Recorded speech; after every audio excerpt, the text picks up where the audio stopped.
where better would you want to be than here in Niantic? A place where people come for the beach and stay for the books. A world without a book to me would be not much of a world. Where a family meal takes on a whole new meaning. Nourish people's souls, and they're trusting me to do that.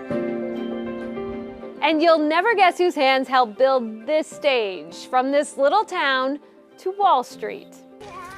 Beaches, parks, recreation. All of it can be found in a small village on the edge of East Lyme, Connecticut. Niantic.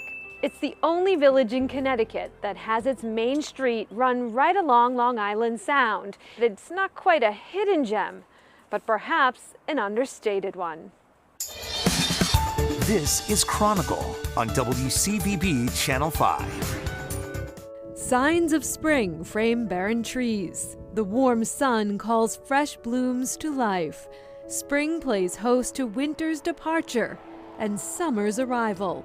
A perfect time to enjoy the spoils of the season. When I retired at the end of 18, and people said, what are you going to do when you retire? And I said, I'm staying home because of where I live. Donna Palumbo grew up in Billerica, Massachusetts, but is 3 decades deep into this community. If Niantic is the bridge that connects the community of East Lyme to its easterly neighbor, Waterford, its mile-long boardwalk is the intersection that brings neighbors together. How you doing this morning? In the summer, downtown is pretty hustle and bustle, but it's sort of nice to see that families want to come here, and you see them walking, down with carriages with their kids, or seniors with families. A first view for many begins at the Hole-in-the-Wall Beach, both a support system for commuter trains and a first glimpse of the bay. On a clear day, a crisp view of Long Island. The beauty is just the water and The scenery. it's serene.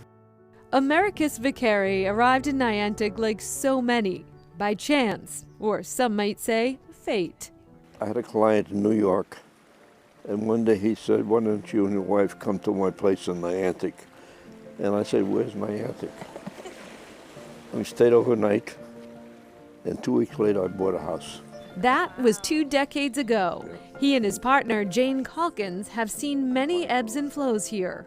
We have an expression, when you're John Regali, that means every day is a gift. Keep that in mind. All right, we're open. Come on in. They line up early to be the first inside. A literal literary line. Welcome to the Book Barn, the largest used bookstore in Connecticut. Cases here are new arrivals that you see labeled. A place with so many twists and turns, it gives a good thriller a run for its money. This quirky experience started in 1988 in a quaint barn on Main Street. It all started in this small basement. You can still touch the ceiling with just a couch and 3 bookshelves. But it would grow quickly. We took over the upstairs at a certain point. We moved into a couple of the other buildings. We added a couple of buildings, and then the town told us to stop adding a couple of buildings, so we sort of got in trouble for pushing the envelope a little bit. Today, We probably have 350,000 books. Some people say more. books come, books go so quickly that owner Randy White doesn't really know for sure.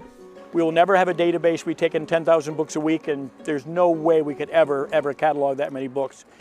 They sell and they buy. We'll go with the check. Used books roll in by the wagonful. We used to be macho and try to carry all the books in, and then at a certain point it's like, wait a minute, there's wheels. Sorted so fast, it makes you wonder what kind of novel approach they are using.